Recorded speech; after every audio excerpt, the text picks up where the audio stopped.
Bon, les prévisions de croissance sont plus faibles que prévu, on a 10 milliards d'euros d'économies à trouver. On fait quoi? On passe la retraite à 75 ans? On raquette les Arabes? On rétablit l'ISF et on taxe les dividendes des grandes entreprises?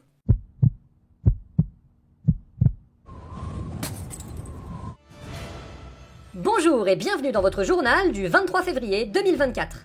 À la une cette semaine, le ministre de l'économie Bruno Le Maire a annoncé 10 milliards d'euros d'économies dans le budget de l'État du fait d'une prévision de croissance moins importante que prévu. À votre bon cœur! De l'argent, s'il vous plaît! Merci, monsieur Dan! Faut bien vivre, j'ai des enfants à nourrir, moi!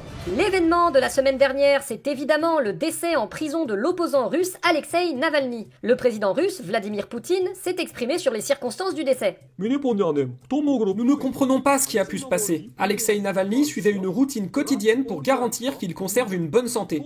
Nous le réveillions tous les matins à 4 heures et l'emmenions pour une balade de 5 heures dans la neige par moins 40 degrés, lui faisions prendre des douches d'eau froide pour le revigorer et le nourrissions exclusivement avec des pois chiches crus. Je le répète, nous ne comprenons pas ce qui a pu se passer.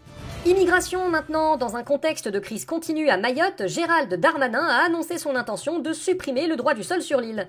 Gérald Darmanin, vous êtes sûr que cette déclaration ne crée pas un précédent dangereux? Oh bah vous savez, au bout du 23e précédent dangereux, on finit par s'habituer. Vous allez voir que petit à petit ça va devenir normal.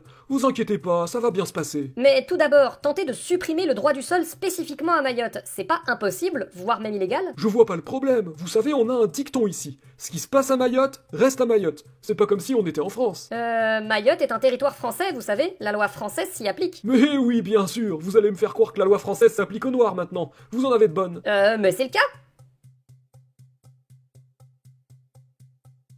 Ah bon? Éducation maintenant, la nouvelle ministre de l'Éducation nationale, Nicole Belloubet, a confirmé qu'elle continuerait sur les projets lancés par Gabriel Attal et notamment sur le port de l'uniforme à l'école.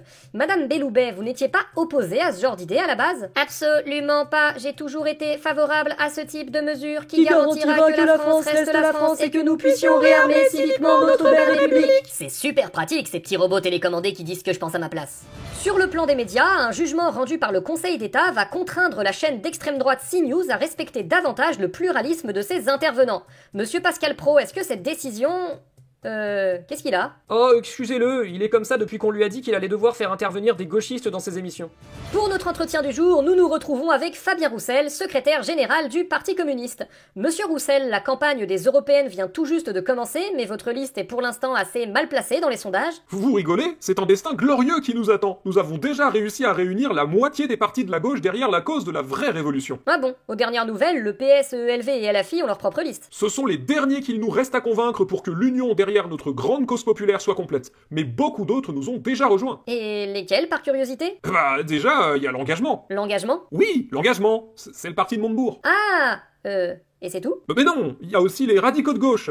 C'est la scission d'une scission du parti radical. Je vois. Et sinon? Il y a aussi la gauche républicaine et socialiste. C'est qui eux déjà? Et en nombre de votants, ça fait combien de personnes? Ah bah attendez, c'est énorme! La gauche républicaine et socialiste, ils ont entre 1000 et 2000 militants quand même. Ah oui, autant dire qu'avec ça, c'est comme si vous aviez déjà gagné. Exactement. L'union de la gauche, c'est les communistes. Et on remarque effectivement que l'union ne marche jamais aussi bien que quand chaque parti l'a fait de son côté. Nous vous souhaitons une excellente soirée.